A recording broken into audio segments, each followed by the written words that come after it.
दोस्तों हमेशा मोटिवेट रहना इसलिए भी ज़रूरी है क्योंकि मोटिवेट रहने से हमारा दिमाग उन चीज़ों उन थॉट्स को भी पॉजिटिव कर देता है जो हमारे अंदर नेगेटिव उठ रहे होते हैं। मगर पॉजिटिव सोचना उतना भी इजी नहीं है जितना हमें नज़र आता है। कई बार सिचुएशन हमारे हक में नहीं होती तो हमारा कॉन्फिडेंस भी लो पड़ने लगता है। हमें भी यही लगने लगता है कि हम जो कर रहे हैं वो सही है भी या नहीं, या शायद हमें अपने ड्रीम्स पर काम करना ही बंद कर देना चाहिए, या कभी कभी दिल करता है बस अकेले रहें। पर आपको एक बात खुद को समझानी होगी कि सिचुएशन बस कुछ देर की होती है और रिग्रेट उम्र भर का।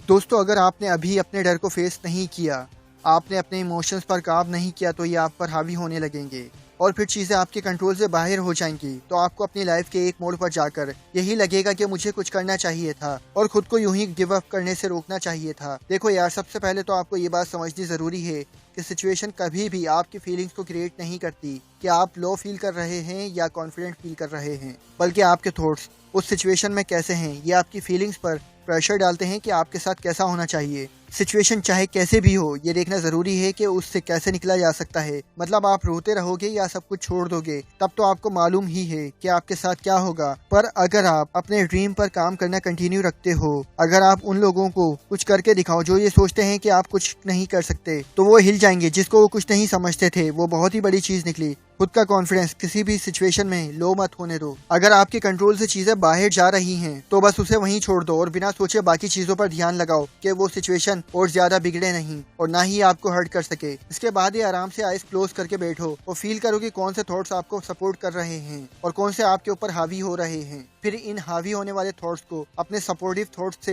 रिप्लेस कर दो। असल में जैसा आप सोचो वैसा ही आप एक्शन लेते रहोगे। आप देखोगे कि आपके पास कुछ नहीं है, कोई बात करने वाला नहीं है, कोई आपको सपोर्ट नहीं करता, प्यार नहीं करता, तो आप खुद को अलोन और डिप्रेस फील करोगे। पर वहीं अगर आप ये सोचो कि कोई ना तो आपको रोकने टोकने वाला है और ना कोई ऐसा है जिसकी परमिशन लेकर आपको इधर उधर जाना पड़े, या आप कहीं जा रहे हो तो उसे बार बार बताना पड़े, मतलब आप एकदम आजाद हो, तो ये बात आपके अंदर एक न्यू एनर्जी भर देगी। हर सिचुएशन को डील करने के दो तरीके होते हैं, आप हमेशा सही वाला ही चूज किया करो। उसके बाद ही किसी भी चीज का असर अपने गोल पर, अपने काम पर मत होने दो। कई लोग किसी खास पर्सन से लड़ाई होने के बाद या फिर दिल दुखने के बाद बहुत ही ज्यादा दुखी दुखी फील करते हैं। मतलब उन्हें ऐसा लगता है जैसे सब खत्म हो गया या वो छोड़ देंगे। जबकि यार किसी भी चीज का असर अपनी बाकी चीजों पर मत होने दो। जिस चीज से आप दुखी हो, मूड ऑफ सिर्फ उसी से रखो, ना ही उसकी वजह से हर एक चीज पर उसका असर डालो। दुनिया तो आपको रोज ही दुखी करेगी, या आप रोज ही किसी चीज से दुखी होते हो तो क्या बार बार अपनी चीजों से ध्यान हटाओगे? ऐसा नहीं कर सकते। इसलिए अपना ख्याल रखो और अपने थॉट्स का भी। और आखिर में ये कि उन उम्मीदों को जाने दो जो टूट चुकी हैं। आपने किसी भी काम से, किसी पर्सन से या किसी भी चीज से कुछ उम्मीद लगाई और वो टूट गई है तो